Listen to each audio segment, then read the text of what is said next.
Okay, guys and girls, you're doing a renovation on your strata unit or townhouse and you get in trouble. We have got Professor Greg Williamson, who is a professor. I'm saying is a professor in strata because it sounds good, but this man knows everything about strata. We're going to talk about renovating. Stay tuned.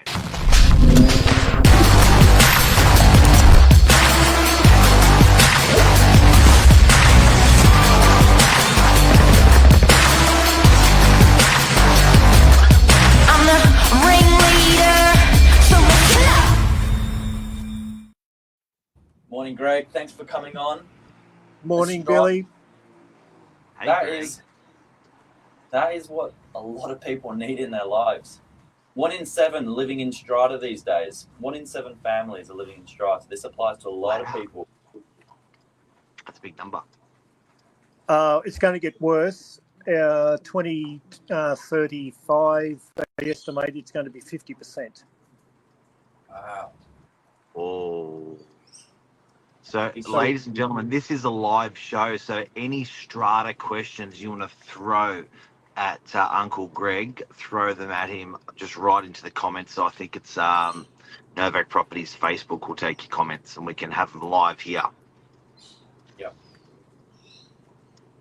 So, thinking of renovating, this is the person to talk to, really, if you've got no idea where to start. Greg, just briefly, give us a quick 30-second snapshot of your business. Okay, Stedman Williamson Hart is a specialist strata firm. Unlike all the other strata firms that throughout New South Wales, we only do compulsory management. In other words, we're ordered by the court to administer the entire owners' corporation. So there's the owners' corporation's been found dysfunctional. That can be through numerous aspects. We're appointed to get the building and the owners' corporation back into compliance. And once that's been that term's been expired, and that's normally 12 months to 2 years, we hand the building back, and we don't keep going as the strata managers. So we have a very special set of skills in our firm. And as I said, we're appointed by the tribunal, NCAT, and we will make sure that the building is 100% compliant, and then we hand the owners' corporation back, and then they can go and find their normal strata managers. You're like strata soup. Yes, yeah.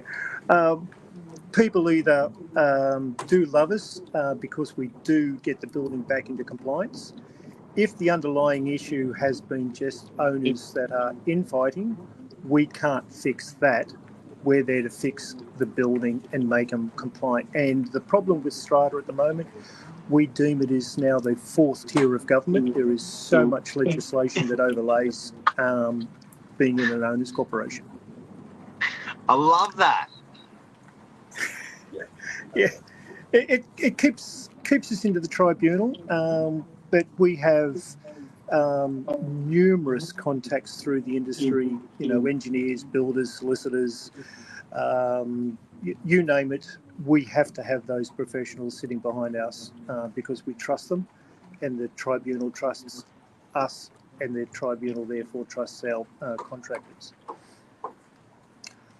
But today's topic is one that if you haven't already undertaken a renovation in your strata unit, eventually you will, because they need updating.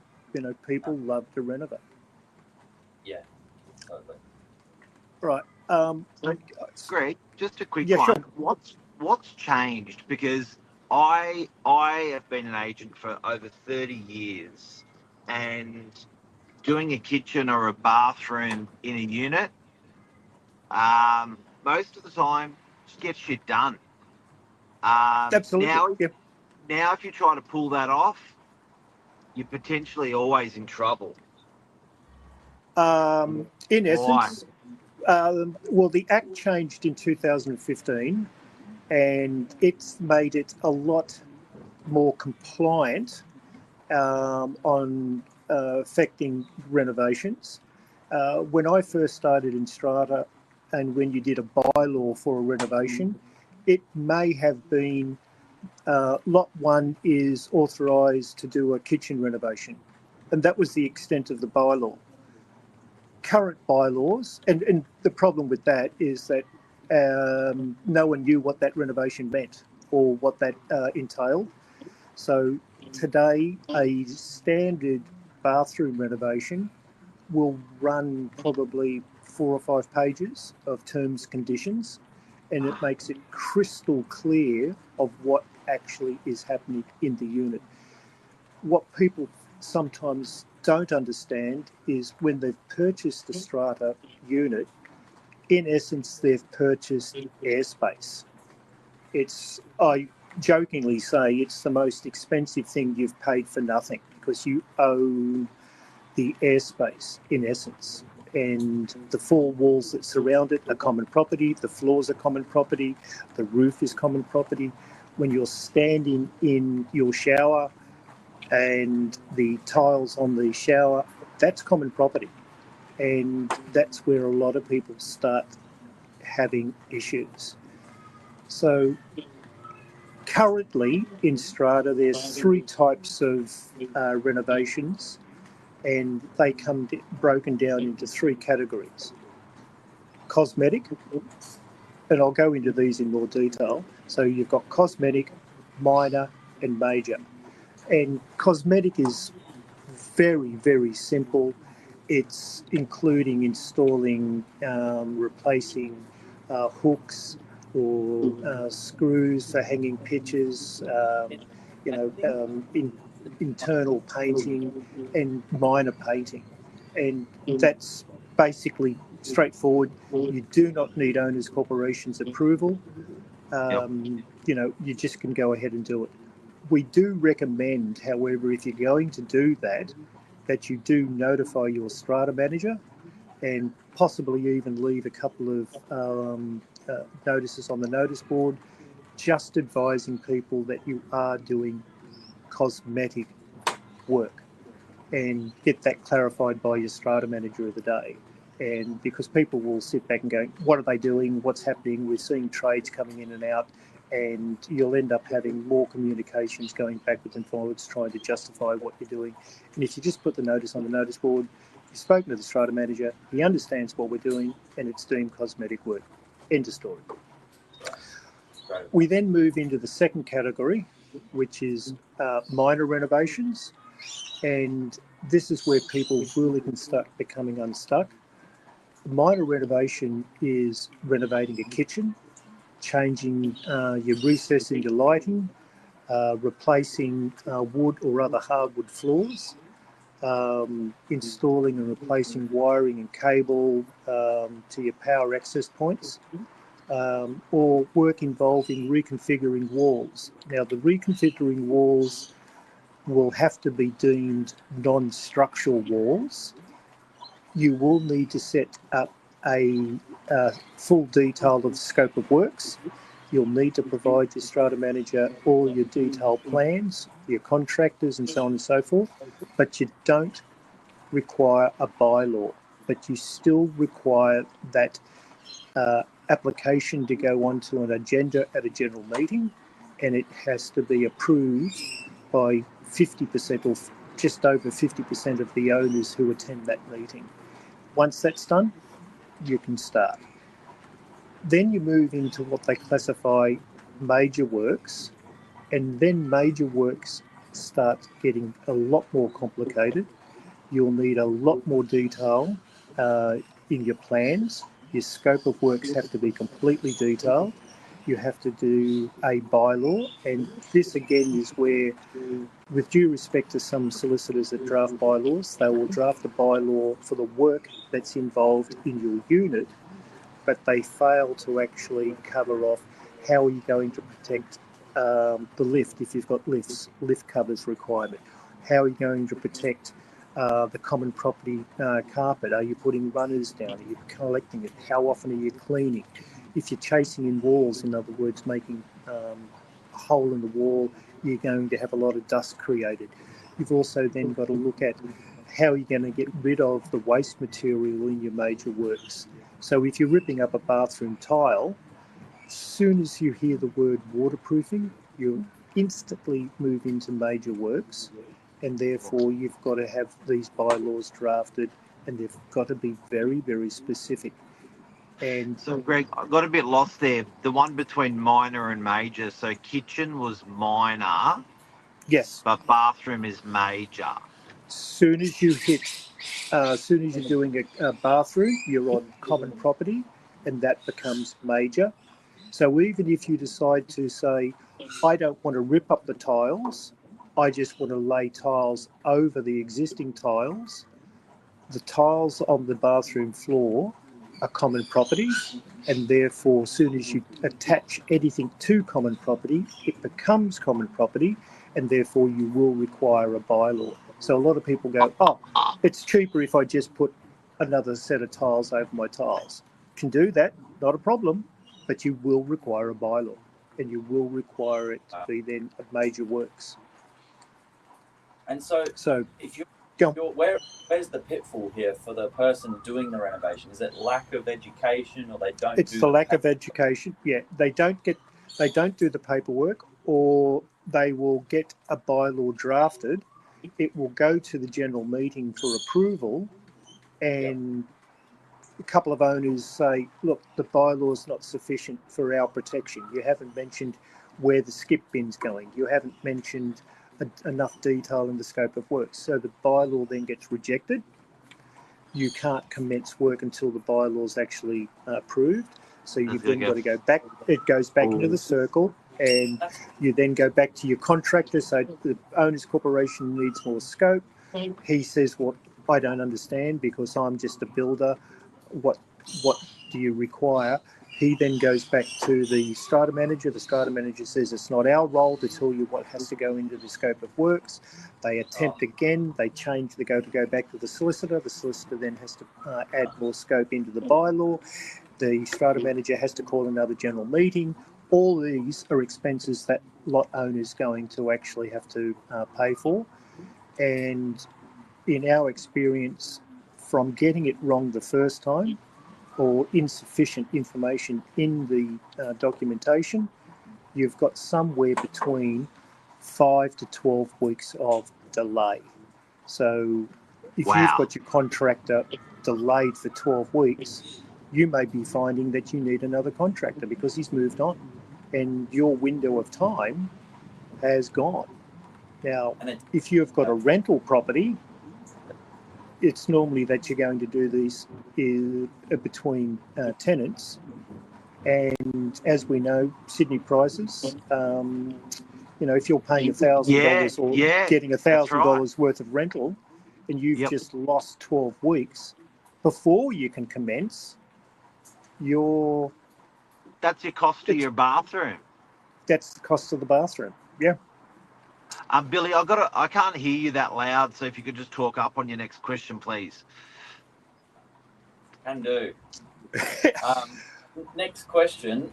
Can you can't rewrite the renovation once it's been done either. So you mentioned you had a client that's tried to do the right thing. He's then gone and missed elements of his renovation, and the owner's corporation is now saying get it back to the original. That's the issue. So it's classified as unauthorized work. So if you do anything that affects common property, and as I said, that's your bathroom, if you've not been approved and go ahead with it, then the owner's corporation can then seek an order from NCAT to do two things: to force him to take on that responsibility of the repairs and maintenance of the bathroom, or in a lot of cases, you will get an order from the tribunal to rip it all out and put it back to its original state. Now, a lot of people will then try to fight that in NCAT. In the case that I'm involved at the moment, it's been now running for close to 12 months. only because of delays of getting an order from NCAT, seeking an adjournment, getting more information. But he spent close to $35,000 in fighting the order. Oh. His own solicitors have now advised him that he will lose this case because of the unauthorised works. Tribunal takes a very dim view of people doing work on a strata building without approval, and he will be ordered to put it all back to its original state, and his whole apartment's been renovated, and he's explained that it cost him close to $75,000 to do his renovation, so he has to pull it all out, put it all back together again, then start the process again. So a very expensive exercise of not getting it right the first time. It's tripling the cost. Oh, easily. And, you know, look, this is a young couple. They've got a baby on the way. You know, so they're going to have to move out. It took them 6 months to do the renovation. He was doing a lot of it himself to save costs. And the order will be that he can't do it. He can't rip it out himself. He will be ordered to have it professionally removed and reinstated. So, you know, it is a major pitfall, and NCAT is hearing these cases all the time. So just wow. Where's the silver lining?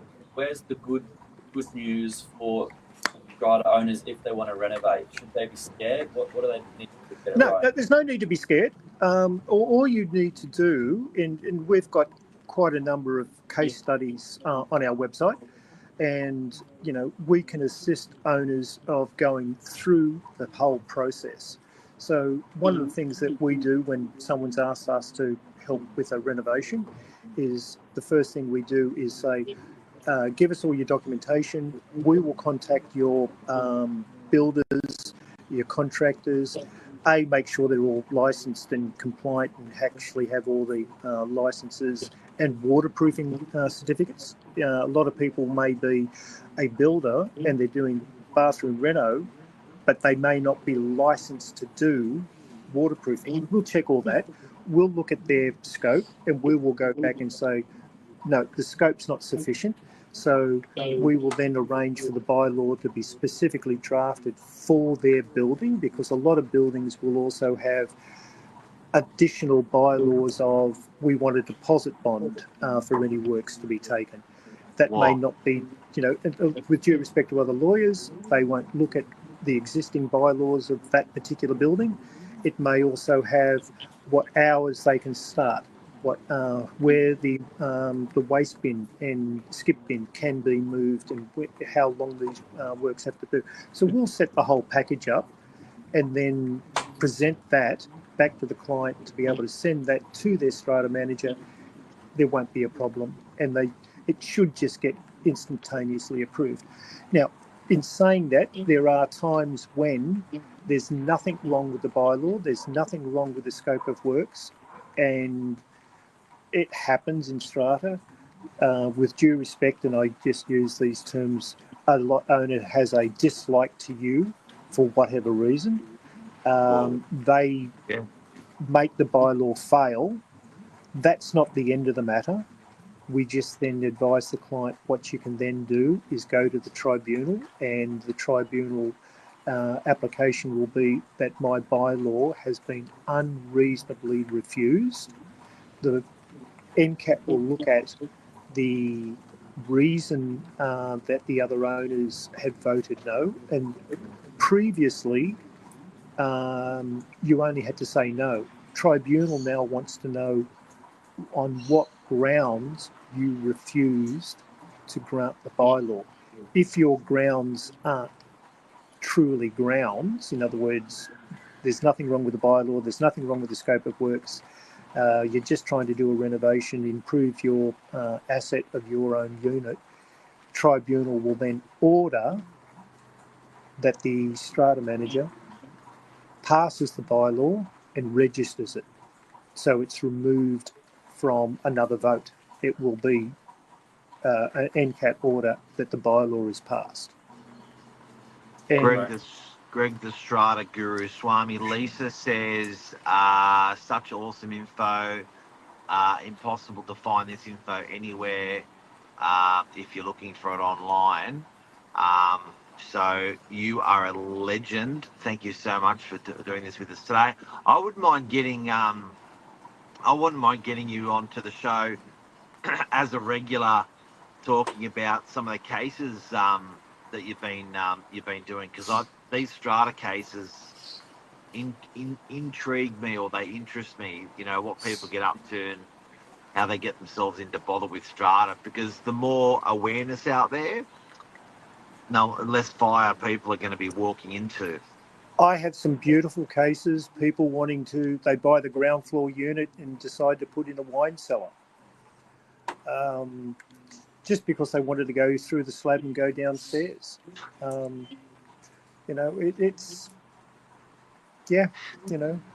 the penthouse apartment in a 4-story block and decide to go into the roof and make a 6-bedroom apartment. No council approval, no owners corporation approval, but yeah, there's some cases that you sit back and go, really? But this is the problem. A lot of people do not understand living in an owners corporation. It's as simple as that. But more than happy.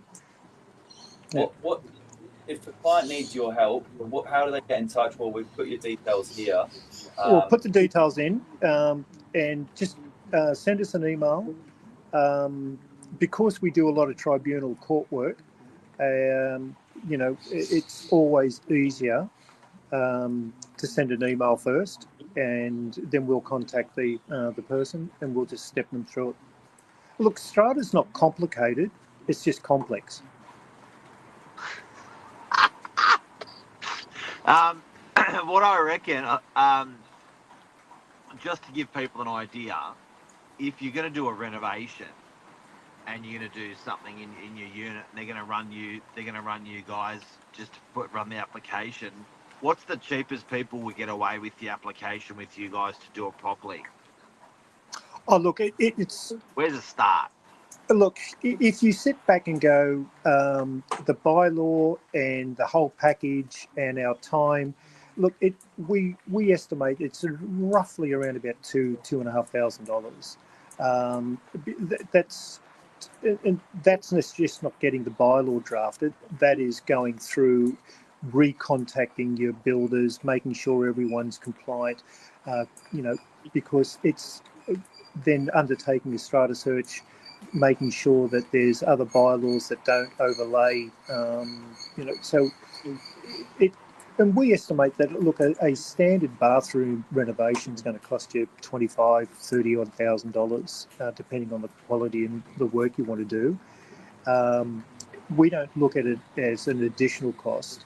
We see that if we can save, 10 weeks of downtime, it more than pays for itself. Yeah, the vacancy rates and getting it wrong and the delays, and even if you do get the bylaw passed and then something does happen, you don't want a bylaw that's got a loophole in it, because someone's going to then find themselves back into the tribunal arguing, what does this term mean versus what does the actual work's done? And the next thing you know, you can be defending a matter in the tribunal because the owners corporation takes a different view of the terms that have been set out in your bylaws. Getting the paperwork right is the major consideration. So thank you very much for your time, Greg. Billy, what do you learn in conclusion from this? Get it right the first time. It not only costs a bomb, but it will really hurt your heart having to change your renovation. It's heartbreaking. It's really heartbreaking. I feel sorry for the people that actually have got it wrong, because it's a lot of the times it's not their fault. It's still like marriage. Yeah, get it right the first time and you're going to have a happy life. You can pay a consultant here and just get it right the first time. There's all the contact details. There's the website link. Jump on, have a look. Thank you so Thank you much very for your much, time, gentlemen. Greg. You're an absolute weapon. Yeah, unbelievable. It's stuff that it's not enough information out there for I know I'm amongst 2,000 landlords and thousands of buyers and sellers and stuff, and you're a hard animal to find. Yes, yeah. But You're like we're the here now. Tasmanian devil. Yes. Yeah. Thank you very much for your time, gentlemen. I'm here to assist. Thanks, Ed. Thanks, Billy. Bye. Cheers, guys. Have a good See day. ya.